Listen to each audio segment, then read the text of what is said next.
So hey, 5 favorites here. I have a very special guest flying all the way from New Zealand. We have Tim from Hello Future Me. Hello.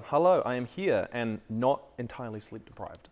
Not entirely. Not entirely. You've had a day to get used to it. Yeah. I am, a little bit delirious, but mostly fine. If there is, by any chance, someone who doesn't know Tim already, who is watching this for some reason, you're on YouTube, you watch fantasy content, but you don't know Tim's fantasy content, well, Tim does all sorts of really awesome narrative, film, fantasy, science fiction, just kind of discussions of story in general.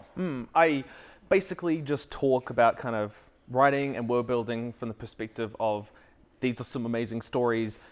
I've always just been fascinated with the question of why they work. Let's talk about that, and you can find me at Hello Future Me if you haven't found me on YouTube.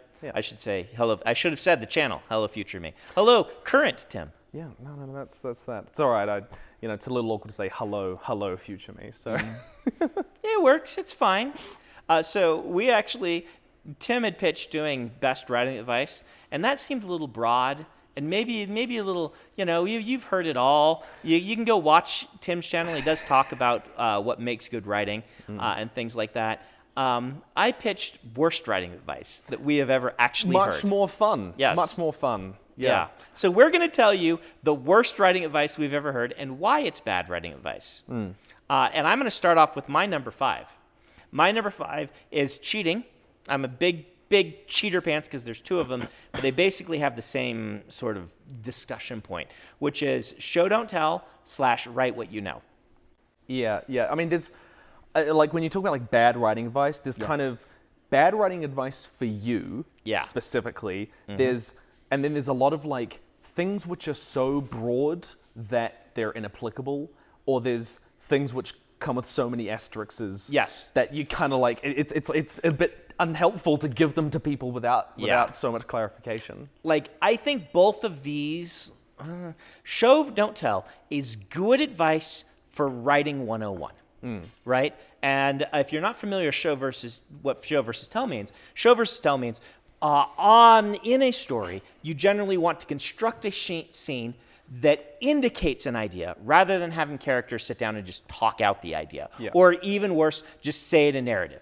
The classic example people give is like, if you read really good writing, instead of saying, he was a nervous person, they'll show him tapping his foot in the writing, the reason this is good advice is it sticks in your brain better if it's part of a scene.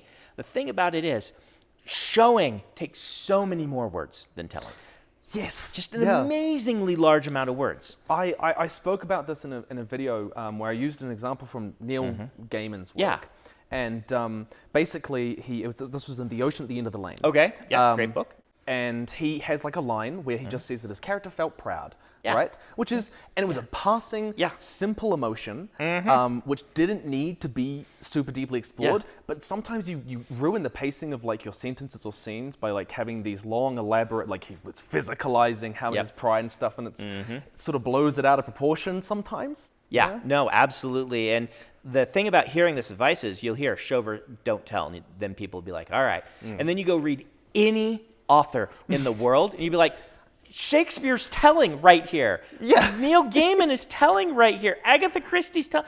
Why are they making these mistakes? Why are they making these mistakes? Well, the truth is, showing is a tool that is generally more powerful than telling, but telling is a tool that is generally faster than showing. And sometimes, most books, it's more like learn where your balance of show versus tell is and try to use them effectively. And there's always this level where you are, on a fundamental level, you're always telling. Yes. And it's just about, it's much more about, are you delivering it in the most immersive way? And I found, as I've sort of grown and as I've done a lot more reading, the first level of show versus tell is kind of that, was he tapping his foot or was he nervous? But I've grown to kind of move away from physicalization. And for example, I love when characters, if they're feeling sad, like in my book, I've got a grieving mother who walks into the room and she's feeling sad. You never say that. don't get much physicalization. What instead you get is she looks around and she sees the bed of her child, which is still open. Yeah. And she remembers the pillow with the imprint of her head. And you're describing these things which have emotions embedded in them. Exactly, which is a powerful show, but it reads like a tell. Yeah. Exactly. Yeah. Like, you're exactly right. In fact, the whole tapping his foot thing is like an easy example, but it gets real overdone. Like, I get my students' works, and suddenly you have 3-word sentence of dialogue followed by like this giant 2 sentences of describing their emotions without saying it, because you learned you want to show versus tell. And then the page, every piece of dialogue is hugely introspective, and that can work with some style, but a lot of this dialogue would be so much sharper just cutting all that, just boom, boom, boom, boom, boom. Yeah. And instead you get all the stuff in there because people have been taught to show. And there are times when people are just straight up honest. Yeah. You know, you've got to have those things. And once in a while, it's okay to just be like, he said angrily, right? Once in a while, that's just what you want to do. Now, generally an exclamation point will cover that, and the context should, and you should be able to cut the angrily. But write what you know, I don't want to go too much on this, which was my other half of this, is the same sort of thing. People say, write what you know. What does that even mean? How would you ever write about, how would you ever write fantasy novels?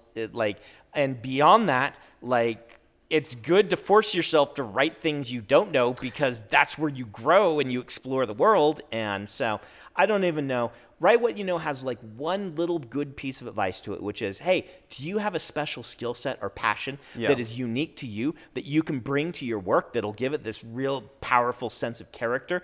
And, it's the old John Grisham thing. Let's write some legal thrillers because I know law really well. Yep. Yeah, that's definitely the case. It's also kind of that warning of, if you're dealing with delicate stuff, make sure you're doing it right. Make sure you're I see that a lot because I read a lot of mental health focused works, and so seeing what people bring to that and how they interpret and how they represent it is really important. But I mean, books in so many ways are about going outside of your experience and trying to bring those to life. So I totally agree there. Yeah. And your number 5 is kind of the same sort of thing. Yeah, it's one of those rules which you give when you're sort of starting out, but then you need to expand it. You need to go, and that is just never use said, right? Which is not the case in the sense that said is one of the most important kind of dialogue tags we have. Yeah. And I've actually got some interesting stats on your books, which I'll tell you in a second. Okay. But there are absolutely spaces for using exclaimed and shouted and groaned and stuff like that. But a lot of the time, those emotions are going to be built into the dialogue itself, and we interpret said in so many ways. Said is kind of one of those. So I think this one, there's bad advice on both ends. I think never you said is the worst of the two. But some of them, there's also the only you said realm. Yeah. And I don't think that one is good either. I think that you want to find what your style is and be comfortable with it and own it. And some fantastic writers ignore the don't use adverbs lines, ignore the, don't use other words instead of said.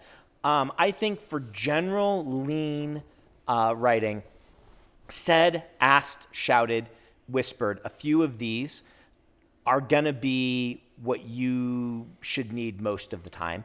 And you shouldn't need anything else. In fact, sometimes you don't even need shouted. You don't even need whispered if the context of the writing, I always say to my students, I'm like, let the writing, let the dialogue do the talking, which is, of course, a joke, but also true. Let the dialogue, not the tag, inform how the emotions are. It's interesting you said whispered there, because dialogue tags that are beyond said, there's a couple of ways that I've noticed that they're really useful. One of them is when you're clarifying something and how the thing is being said that is not easy to convey in the dialogue itself. It's hard to convey something being whispered. In the actual words. But in comics, they'll just shrink the text. I wish we could do that. I wish we could. Really awesome. Another one is when you're marking an increase, a ramp up in the scene or a ramp down in the scene. I've noticed that there's a lot of that, like when you're shifting from an argument to like a full on shout out, that sort of thing. But so there are absolutely spaces to use those sort of words. What are your statistics? That's right. So I went through the first 100 pages of Mistborn, of The Way of Kings, and a few of Stephen King's books, as well as a few others. And I figured out the exact percentage that you use said. Now I want to ask you, what's your bet? If you were to take a guess? Well, here's the issue. I lumped said and asked together. I lumped them together because I read I saw that you lumped them together as both the invisible words. So I'm going to guess that I use said or asked 70% of the time, and I use shouted or whispered or hissed 30% of the time. You are almost bang on. Yeah? You use 85% said, and then 10 to 15%, the majority of which are, you're damn right, whispered and shouted. And an occasional hiss. My editor hates hiss because he doesn't think, this is Moshe, you can hiss any words that don't have an S in them, and I think you can. But how do you hiss? Like, I suppose it's more metaphorical. Yeah, it's the rasping sort of, what are you doing? But the Batman speak. He's kind of, well, no, he's like, he's forcefully whispering. He's not hissing. Hissing is like derogatory. But you, by the way, match up almost perfectly along other writers like Stephen King. Do I? Yeah, Stephen King has almost the exact same split. And it varied. Varied. I think there were some authors who got up to... You should have done Joe. I think Joe uses... Abercrombie? No, Joe Rowling. I think she uses just like a billion things. She uses a lot in her works. Part of it is that some of those earlier books were aimed more at children, I think. I think that's a factor. I'm not sure necessarily why, but... Well, I think also you're going to look at people like me and Stephen King who, like me in particular, I've been part of the academic writing community, right? And so I read theory on writing and on prose and I try the things out and see what I like. And I think a lot, like if you get to someone like Rowling, who just is like sat and wrote her book and didn't have some of the academic training, you can totally do that. It's great. Lots of great books come out that way. That lets you buck trends. But if you do like I did and you spend 10 years writing books and a part of academia and studying what does Robert Jordan do, what does Stephen King do, you end up with a style more influenced by some of these writers who also have like I won't say academic, but a more part of the establishment. Yeah. I mean, I think you'll find that literary authors tend to use a lot of those words a bit less, potentially. They hate adverbs. They just hate them. They do. There's that, and this is a trend in some ways. I'm sure in the future it will switch. But yeah, I think when talking about dialogue, understanding how said can be used and where it's useful to use other words is just such a really great tool. Number 4 though. Yeah, let's go to number 4. So I was just thinking, I glanced at these and I'm like, mine get increasingly more ridiculous.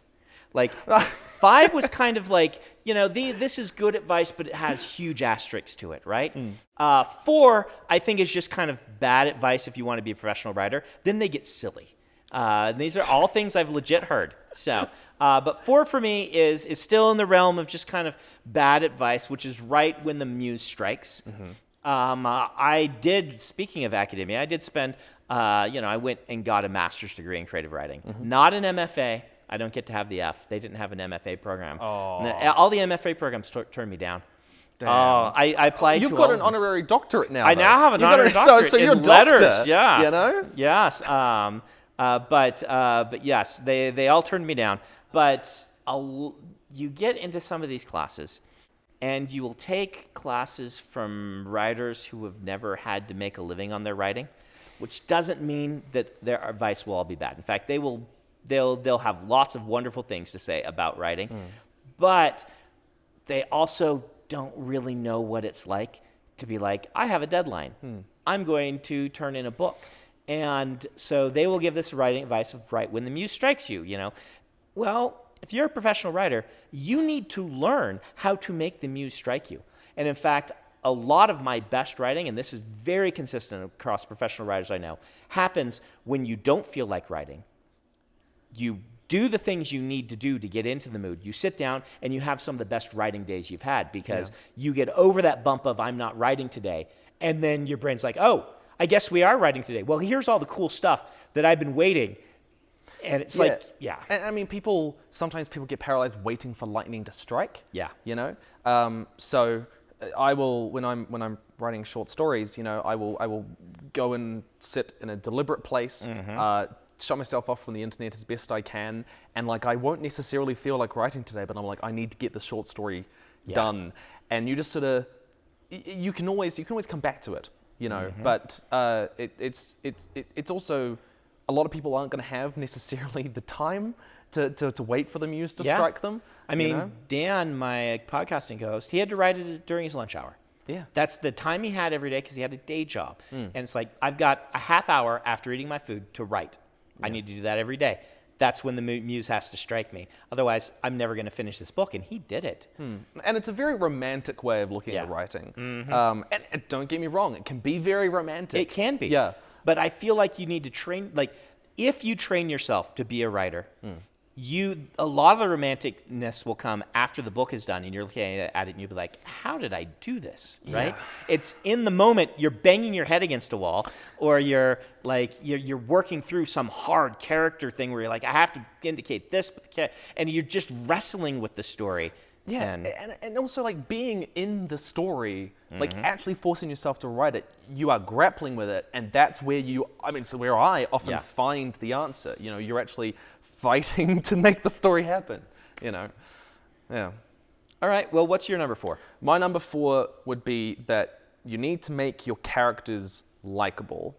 Which is bad advice. It's bad advice. Sorry, this is bad advice. This is kind of a mutation of a very famous screenwriting book you might have heard of called Save the Cat. I do know Save the Cat. Yeah, so Blake Snyder basically said at the start of your story, or near the beginning of your story, give your character a moment where he saves a cat. And kills a puppy, or kicks a puppy. Kicks a puppy if they're the villain. Yeah, exactly. I say kills because I actually read a book where someone kills the puppy to be... That's almost like cartoonish. Yeah. Have you read Memory, Sorrow, and Thorn? No, but that's quite old. That's like back in the old George R. old Martin's days. Inspiration stuff, right? Yeah. This is Tad Williams. There's actually a guy who's it's not just a puppy, it's a disabled puppy. The bad guy at dinner, like the main protagonist is like a Skillery boy, and he's like this like puppy. He's like, oh, look at this cute puppy. Like, and then the bad guy's like steps on it and like breaks its neck, and like, oh, there's the bad guy. You get some moments of that in like old musicals where like the villain's just cartoonishly evil. But so like making your characters like it's sort of this shorthand way of going, you're meant to root for this or not root for this. And I think that increasingly, I think most people care about characters being interesting more than likable. Yeah. You know, they want to find someone who it's interesting to watch. And that doesn't always have to come from either loving them or hating them, you know? Like, as said, I read a lot of mental health focused books, and you get these people who are really struggling, but can also be very uncomfortable to be around, you know? And it's a very complex place to be in, but because it's psychologically complex, because it's a person who feels real, you want to explore those emotions. Yeah. No, I think you're absolutely right. Like this is again one of those 101 level writing advice things is make your characters likable, sympathetic. It is good advice, particularly starting out, because what you're talking about is a lot harder. Yeah. But I've kind of, when I do my class these days, I talk about this idea of I have these like sliding scales, that a character should be high on at least one of them, and there's likability is one of them, relatability, which are not the same but kind of similar things, how proactive they are and how skilled they are. That's a really good way of visualizing it. But having like it really encapsulates what we call the villain problem, right? Where people read stories and are more interested in the villain because the villain's doing stuff. The villain's interesting. The villain is, is broken in fascinating ways that they're struggling with. Where then you've got the hero just kind of just reacting. Yeah, and you end up with the Joker being way more interesting than Batman until they decided to make Batman basically a villain who had decided not to be one. He's one step from villainy. Yeah, I mean, there's I think of so many series where it's a joke that like nobody's favorite character is the main one. It's always some side character who's around, right?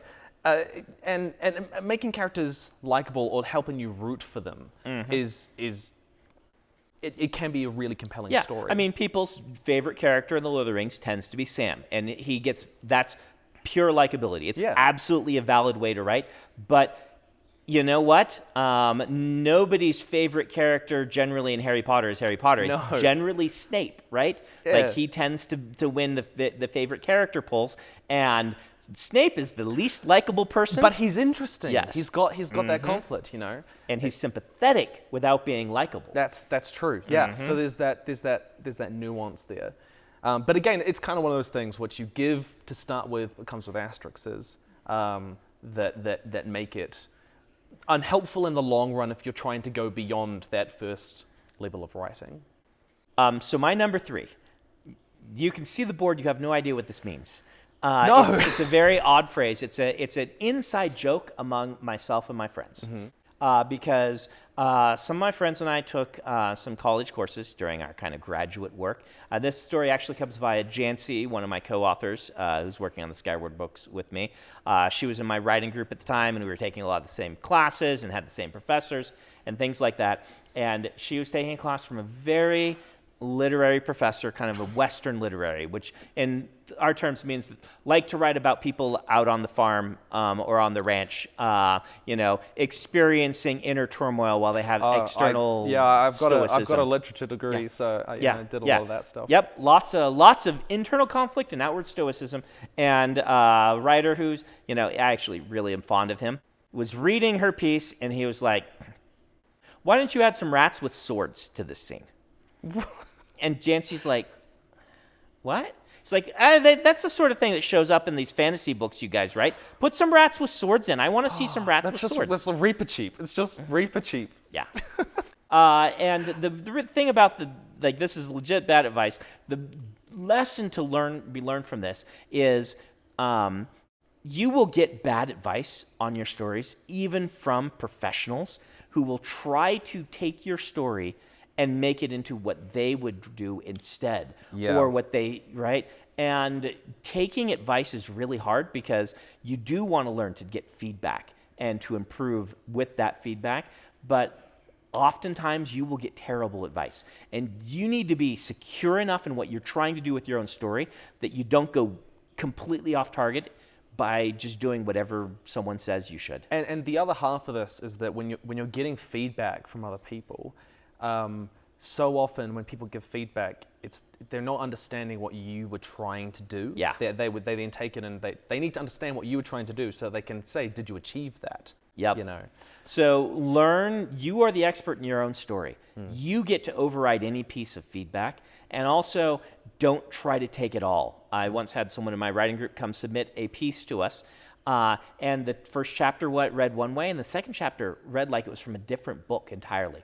It went from like a comedy YA romance to like a thriller horror thing, and then the third chapter was just something completely different. And we started talking to this writer, like, what's going on? They're like, well, I gave it to this writing group, and they suggested it would be better if there were more tension and stuff. More and rats they wanted with more swords, rats with swords. So I put that in the next chapter, and I gave it to this writing group. They'd over-workshop this piece, and we're trying to appease everyone. Okay, so connected to this is kind of more of a broad, like, adding intention to a story. This is something that irritates me with, you see it in like action movies all the time, where clearly they just got to a point in this story where they were like, we need a conflict here. And so they'll just bring in some random bad guys and put it between like them and an objective, getting to wherever they need to be. It's the wife gets amnesia moment. Did you ever watch 24? I was growing up when that was coming out. I know the concept, but in 24 they needed to fill all this time, and eventually like, what do we do? She has amnesia, so she can go wander around and get confused, and it really stands out that like, we need conflict here, so we're just gonna have a random thing happen. Yeah.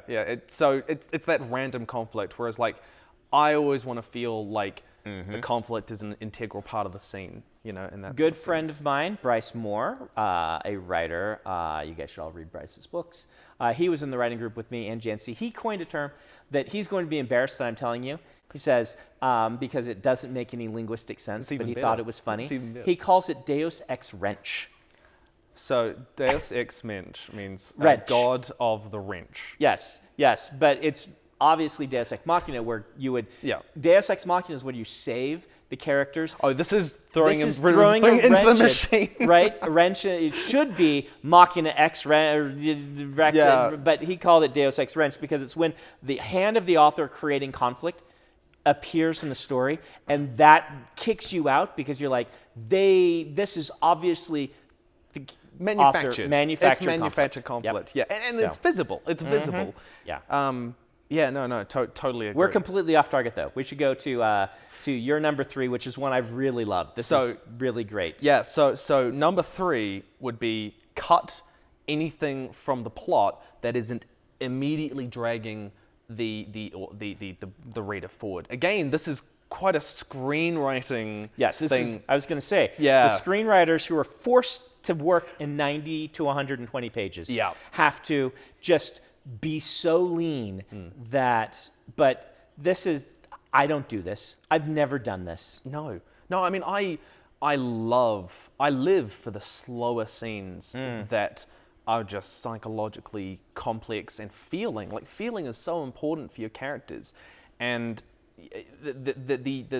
that intensity is not always necessary, you know? Yeah, it isn't. And particularly if you're writing novels where you do the reader, it depends on your genre, but the reader is going to give you time for some of these things. That's why they're reading a novel. That doesn't mean you have license to just, be boring and stuff like this. But I remember there's early in, I believe it's Oathbringer, one of the Stormlight books, I have an entire section that's just viewpoint from one member of Bridge 4, viewpoint from another member of Bridge 4, viewpoint from another member of Bridge 4, and in the writing group, some people are like, this isn't really dealing with the plot. Should you cut all this? And I'm like, this is going to be some readers' favorite sections because we get a character study on each character, and in an epic fantasy, I have the time to do a character study. And it is moving the plot forward, just not dragging it forward.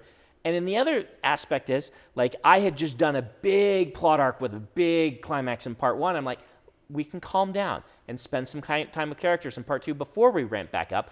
That's what the novel form allows us to do. Yeah. There's this, like, the novels, like, just, they give you so much more room to breathe with individual scenes, you know, especially if you're working with a series where you've got people invested to the point that they're coming along with you on a really long journey in that sort of sense.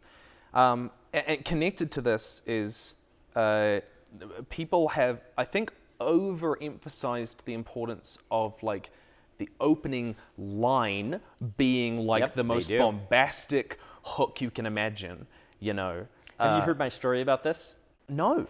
So when I was in high school, our teacher taught us about how important opening lines were, right?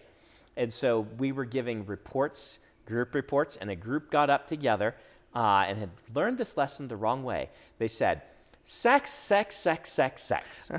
Now that we have your attention, here's our essay on race relations in 1970s, and right, and clickbaiting before the clickbaiting. It's clickbait, clickbaiting. It's. I mean, what it often ends up doing is it kind of connects to that, like, start your novel in media res thing, where you end up in the middle of this chaotic action scene that eventually you realize is not actually that important. Like, you get in. I have my favorite line.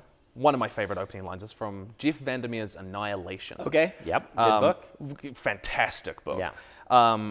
The tower, which was not supposed to be there, plunges into the earth in a place just before the black pine forest begins to give way to swamp, and then reeds and wind-gnarled trees of the wind-gnarled trees of the marsh flats. Which for me, immediately gives you a question.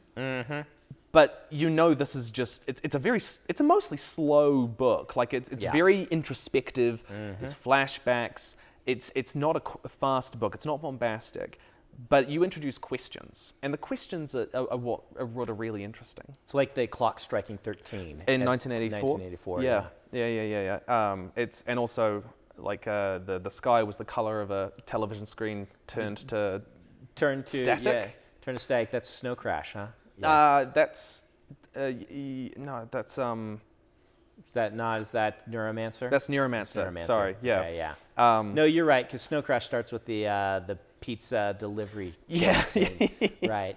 Yeah. Snow Crash is a wild trip if you haven't read Snow Crash. One of the weirdest books. Amazing, also. So yeah.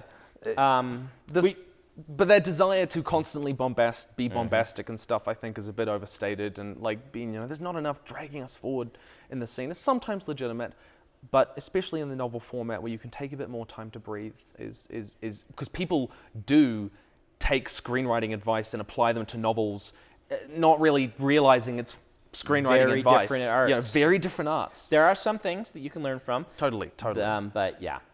All right, my number 2. Yes. This is my actual, because number 1's mostly a joke. Number 2 is my actual worst writing advice. Number 1's worse, but it's more a joke. Okay, so number 2 is don't revise. There is a shockingly large movement of people on the internet who do not think you should ever revise. And this goes back to Heinlein. Do you know Heinlein? Yeah. You know his rules? He said, don't revise, never revise. Write your book, send it out, unless an editor demands it. Don't revise. This is like Oscar Wilde, like talking about writing and stuff. When you're like, look, we're not all as talented as you writing The Importance of Being Earnest in the space of 48 hours. See, here's the thing. Wilde did it with tongue in cheek. I don't think that these people are. Okay. Right? And this is, now, there might be people out there that for whom this is how they have to write and it works for them. Great. But a lot of these people evangelize the idea of you shouldn't ever revise. And I think this is ludicrous advice. I have some friends who've made this advice. And I think it's ridiculous because I don't care how great a writer you are, you cannot hold it all in your head. There's too much to do in writing a book to do it all. In my first drafts, I'm really looking to lay down character arcs, and I'm not looking at foreshadowing, right? Foreshadowing comes later on. Stormlight Archive books, I don't put any of the spren in. If you haven't read the books, they're like, when people have emotions, they track these these sort of fayish sort of sprite creatures that respond, and it's all through the books. I add that in as a special effect after the book is finished. I have actually an editor read through and say, you could put one here, you could put one here, you could put one here, and then I go through and I add them in. It's awesome. Like post-production special effects, because I can't be putting that in because I gotta get the character's emotions down. Yeah. And I overwrite in the first draft and then cut back. I'm exactly the same. Yeah. I mean, one thing that I've found massively helpful in revising for me is I know some people, when they go from the first to the second draft, the whole don't revise thing, they will only read through what they wrote and then just if something happens to pop out of them, re-edit. I've found that if I actually rewrite the sentence, even if I keep it the same, because I'll keep some parts of it the same, but if I actually rewrite the sentence physically, I am processing it slower, and you process the information differently, and you actually see things that you didn't before. So totally agree. A lot of people in this school will be like, all right, you can revise after your first draft, but then never touch it again. Don't revise to any advice from anyone else. And I think this is bunk too. I think a secret to my success is learning how to read what get beta reader feedback, and be able to target my book better at my target audience. I think is, like I said, one of the secrets to my success. And yes, it is hard to learn how to take beta reader feedback. If you take it wrong, you end up with rats with swords, right? Yeah. You end up just doing what everyone says, and so it's a really difficult skill to learn. All right, everybody is thinking this. I think I want them to think that, even though they think it's a bad thing. Or to say, everyone's thinking this and they're suggesting this, but the solution is actually this other thing. Let me try it out and see. They're very, very good at identifying where there's a problem, but not necessarily what the solution is. Yeah. And I think the Don't Revise crowd, if you read what they're saying, it's like they've had experience with beta readers giving feedback, and they do what the beta readers say, and then the book turns out worse, and they're like, well, obviously, writing groups and beta readers are awful. Well, it is a difficult skill to learn, but I think that it is, if you learn it, your writing will be better. No, I totally agree. Number 2 for you. So this is actually a direct quote from another screenwriting book by John Truby called The Anatomy of Story. Okay. So again, it's kind of one of those, but this is something I've also seen in writing circles as well, very much so. And it is the idea that your character's flaws must be ruining their life. Yeah. And I'm just not sold on this, whatsoever, because look at have you read Piranesi by Susanna Clarke? Yeah. Yeah, a beautiful book. Yeah. Right. And the story is, the character has flaws, they're naive and they're too trusting and stuff like that. But the conflict that's around them, it doesn't necessarily entirely resolve around them fixing their life by overcoming this deep, irrevocable flaw. It's an exploration of memory and who we are and what it means to internalize a part of yourself from the past, the present, the future, No, I hear writing advice like this. There's also the advice of, never let your characters cry, because that's like a release of emotion. They must keep it all inside until it's crushing, destroying them. Yeah. Never let them have a release. Never let them. And again, these are things that, okay, as a rule of thumb, it's probably best to think, hey, can I make my character's conflict more present in their life? That generally improves the story.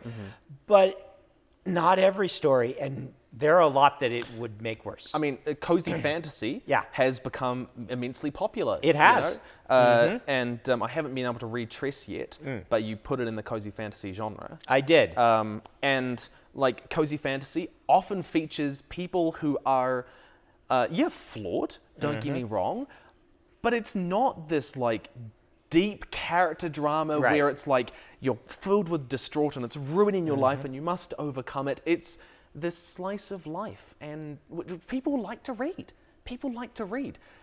It's this obsession with the deepest drama we can imagine that isn't always applicable. Agreed. Yeah. All right, my number 1, like I said, it's kind of a joke. It's not. It's real advice that I heard. I'm excited. But I've only heard it from one person, and they recanted several years later. So they're writing advice.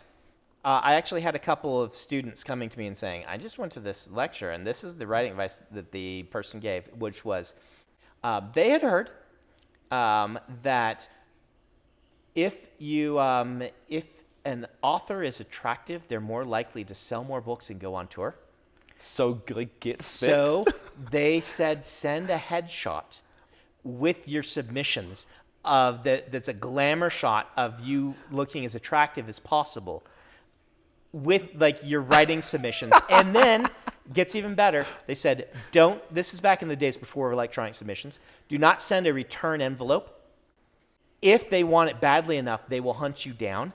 And that hunting you down will cement in their mind how badly they want to buy your book. I mean, that's hilarious. I can just imagine you writing in your submission email to an agent. I work out 6 times a week. Yep. I'm this buff and stuff like. And my book is so awesome that I didn't include any contact info. You need to find me if you want to buy this. Here's your first clue. Yeah, that's basically it. Just is such astoundingly bad advice. And like I said, this person has recounted this advice since. It was the sort of thing, they came from the business world and were looking for basically clickbaity ways to do something different. And they, anyway, do not send a headshot with your submission. Do include, if you're submitting to traditional editors and and agents do include your contact info so that they can easily get back to you if they want to. The joke is, though, this actually happened to me. So I submitted Elantris and then moved, and then They hunted you down? lost my email because I was at AOL. This is back in the ancient old days, Tim. Back in the long, long ago. So where was this like before? this is in the 90s, and there was no Gmail. There was no no Gmail. Hotmail. What? You got your email through your ISP, and if you stopped paying the ISP, you lost your email. That's incredible. Yeah. So like no Instagram. No, nothing. And That's so insane. I eventually, like, Hotmail and stuff started up, and I'm like, I'm going to get one of these. I'm going to Yeah. stop paying AOL because they're not my ISP anymore. But it lost me my email address, which meant I'd moved. My email address was wrong. And back then, you didn't have cell phones, Tim. I am old. You had landlines. Oh, wow. So Not like lights, which you would signal from across the country. Yeah. The clacks. Gondor calls for aid. And so Moshe read my book, and granted, I had sent update information, as you're supposed to most of my submissions, but he had my book for 18 months, and I figured he'd lost it, right? 18 months. He reads the book. He says, wow, I love Elantris.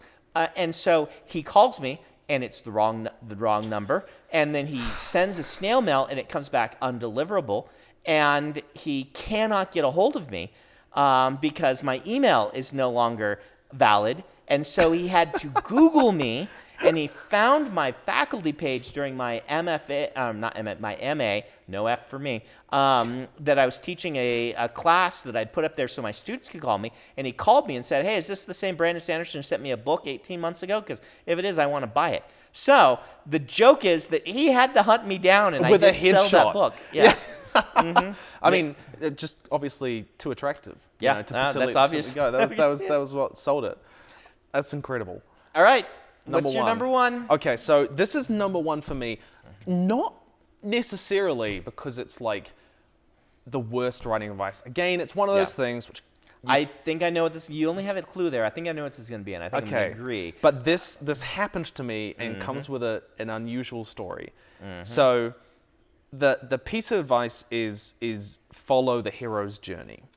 Now, the hero's journey is it comes from a book by Joseph Campbell, and it's been misconstrued a lot as prescriptive advice rather than descriptive. Joseph Campbell was describing common themes in stories, not saying how we should write stories. And Joseph Campbell also is a little controversial, I don't know if you know, in the folklore circles, because he did not cite a lot of sources, and he also made some stretches. This is new to me. When people went and looked up what he had said, he had not been entirely accurate with what he was doing in quoting other cultures' works and things like this. So Here with a Thousand Faces is much more controversial nowadays than it may have been back in Lucas's day. I did not know. I did not know. But the hero's journey. So I was in my second year of a creative writing degree. I have a degree in English. Ooh, did you get an F? No. I've got two degrees. I've got a law degree and I've got an arts degree with a double major. Okay. So, but they didn't give you the BFA, or did they do that over in Kiwi land? Is a BFA like a master's? So a BFA is a Bachelor's of Fine Arts. It's an undergraduate degree that is slightly more prestigious than a regular undergraduate degree. They put an F in it for some reason. I have a bachelor. Yeah, I have a Bachelor of Arts. Do you have a Bachelor of Fine Arts? I'd have to check. I have a Bachelor of Arts, but I don't have a Bachelor of Fine Arts. I don't know if it's a Bachelor of Fine Arts. I don't think I've ever noticed I don't think I would have noticed They might not do that. They might. Your system made me more sane, because it's like, what's the difference between a BA and a BFA? But one's more prestigious. I was in my second year of doing creative writing degree, and I'll be upfront. It was a very poor experience. There's an issue with funding.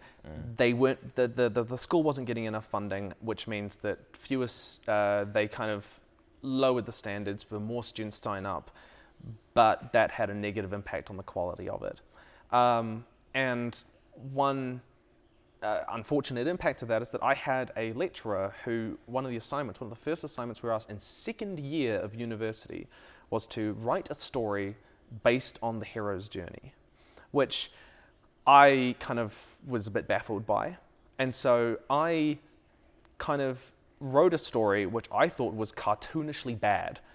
I was like, there's no way this is going to even pass because I find this whole assignment just baffling. I don't know why this is where we would be starting. And the lecturer ended up coming to me with this piece that I had written, which I thought was intentionally bad, and said, this is fantastic, I want to use this as like an example in future years. And at that, I kind of stopped attending.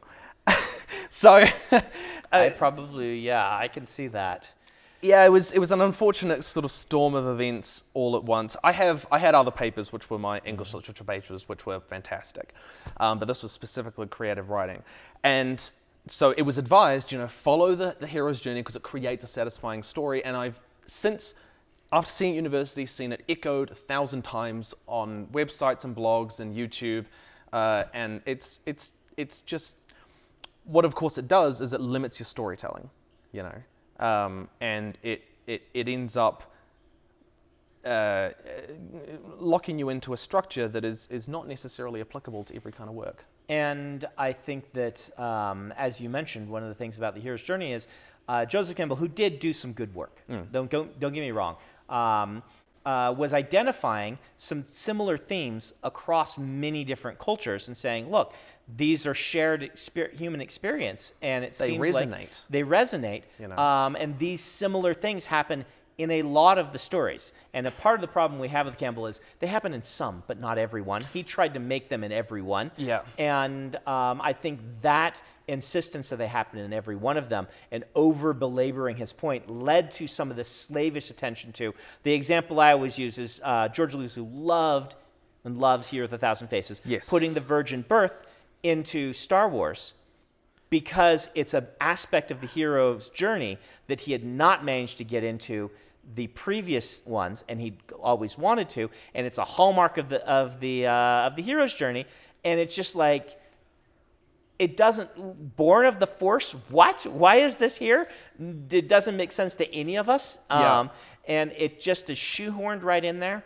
Yeah, no, it like, understanding that there are certain things which resonate. So, for example, something like letting your characters fail makes allowing them to succeed feel satisfying. Yeah. That is something that is really important to understand, that failure makes success meaningful. Yeah. Returning to where you were at the beginning at some point and looking at how you've grown and what you've brought back. Yeah. And that's, the hero's journey can actually be a legitimate, still it's a good tool, but it's just one of many tools. Yeah. And you should not be too slavish to any one tool. Absolutely, and I found this was especially the case when I was reading short stories. Yeah. Which, work very differently to a lot of long-form novels. Yep. But like I was reading a series called Cursed Bunny by Bora Chung. It's a Korean short story collection, and like the stories are just completely different to what I would normally be familiar with, and certainly don't follow that kind of structure because there's so much more about kind of the ideas that they're discussing, and the narrative structure is built around kind of the exploration of the idea more than and so like I think again, once you're getting past that sort of first learning step, it's that you've got to know the rules to learn how to break them, that sort of thing. So one thing I try to do on my channel, like I part of the reason I started was that I wanted to move beyond kind of those first initial things that we're taught and go a bit deeper and learn where to experiment and how to go beyond kind of that just show versus tell, that hero's journey type thing. Awesome. Yeah. I think that's well deserving of the #1 spot. Yeah. So this has been our worst writing advice. So now you should probably stamp on this the no rule is firm in writing, and maybe this advice will help all of you. Maybe you'll do this and you'll be like, no, this all works for me. But this, at least for me, worst pieces of advice. Tim, thank you. Thank you very much for having me. It's been an absolute honor. Everyone go hang out and watch Hello Future Me. And I'm going to be on Tim's channel, so you can go see me there if you want to see more of me for some reason. I know these people can't get enough, you know?